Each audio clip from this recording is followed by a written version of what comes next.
Втор ден на жалост во Македонија по повод загинувањето на припадниците на безбедносните сили на Министерството за внатрешни работи во полициската акција за откривање и разбивање на поголема вооружена терористичка група во Куманово на 9 мај оваа година. Денеска знамето на Република Македонија е истакнато на половина копје. Сашо Самойловски, Бобан Ивановиќ, Горан Илиевски, Исамедин Османи, Љубиша Ранџеловиќ, Горан Стојменовиќ, Жарко Кузмановски и Ненад Серафимовски се имињата на загинатите бранители во акцијата против терористите во Куманово. Многу жалам за загубата на животите и моите мисли се со семејствата на тие кои ги загубија најмилите во настаните во Куманово, истакна генералниот секретар на НАТО Јенс Столтенберг. Тој ја пофали македонската полиција за успешното справување со терористичкиот напад на земјата и посочи дека Министерството за внатрешни работи на Македонија успеало да се справи со предизвикот. Столтенберг најави дека на министерскиот состанок на НАТО во Анталија, Турција, ке се разговара и за она што се случуваше во Куманово. Генералниот секретар додаде дека е охрабрен од фактот што сите избрани политички лидери во земјата дале јасна осуда на насилството и повикаа сите да останат мирни, како и дека избегната ескалација на ситуацијата. Министерството за здравство во врска со здравствената состојба на хоспитализираните припадници на безбедносните сили информира дека во болниците се згрижени 29 пациенти припадници на безбедносните сили. Сите се во стабилна здравствена состојба и се очекува во текот на денот најмалку 20 пациенти да бидат пуштени на домашно лекување.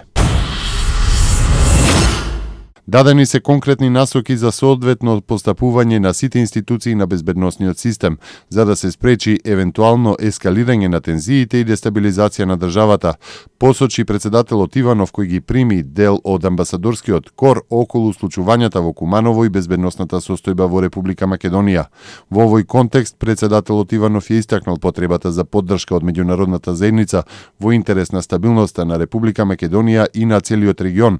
Тој побара да се вложат максимални напори за деблокада на евроатлантските интеграции.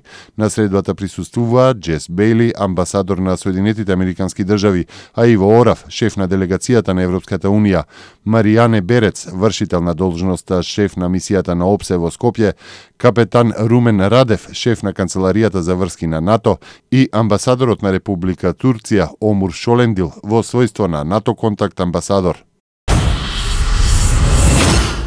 Во Куманово, во населбата каде што течеше полициската акција, се расчистуваа трите улички на кои во саботата се волеа силни битки. Екипи на Евана се трудат да ги обноват оштетените водови. Струја се уште нема, а проблемот со водата е решен. Атмосферата во цело Куманово полека се враќа во нормала, иако школите и градинките денеска не работат. Скопскиот основен суд на 30 приведени членови на терористичката група им определи мерка притвор во траење од 30 дена. Вчера во неколку одвоени групи беа спроведени вкупно 30 лица осомничени за повеќе кривични дела.